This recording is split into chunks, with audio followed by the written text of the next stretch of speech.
Legenda Watu Dodol sendiri menyimpan sebuah legenda yang cukup dalam. Menurut beberapa sumber dari masyarakat sekitar Banyuwangi, legenda Watu Dodol diawali oleh seorang yang berkebangsaan bernama Residen Schouwhof pada masa pemerintahan kolonial Belanda.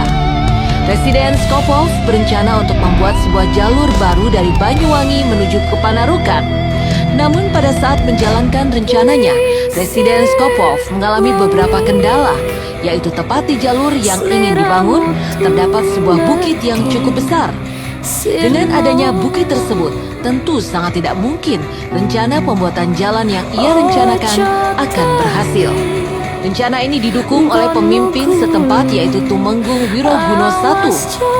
Tumenggung membuat sayembara untuk siapapun yang berhasil memindahkan bukit tersebut dan ia memohon kepada gurunya yaitu Ki Buyut Jaksa untuk membantunya dalam pembangunan jalan ini.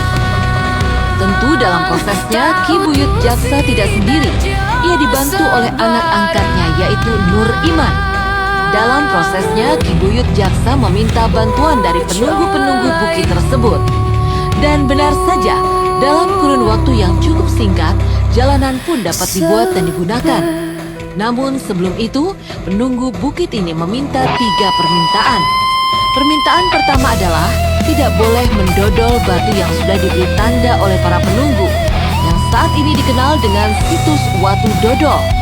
Kedua, sisakan seonggok batu untuk duduk di pinggiran pantai.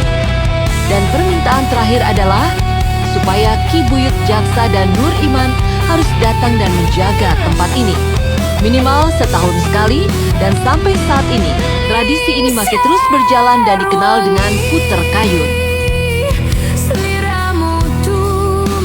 Masih banyak masyarakat yang percaya kawasan ini masih ditempati oleh para penunggunya. Bahkan pernah ada kisah tentang pemindahan batu ini. Beberapa kali batu ini direncanakan untuk dipindahkan. Namun batu ini tidak bergerak sedikit pun. Seakan ditahan oleh kekuatan-kekuatan yang tidak terlihat. Ada pula sebuah kisah tentang patung penari yang ketika malam hari terlihat sedang mengayunkan tangannya. Dan legendanya ketika patung ini sedang menari, lautan akan berubah menjadi tenang. Dan ada pula yang mengaku saat memotret patung menari ini, banyak kejadian-kejadian yang cukup ganjil. Seperti saat ingin memotret patung penari, gambar yang diambil akan rusak dan tidak normal sebagaimana mestinya.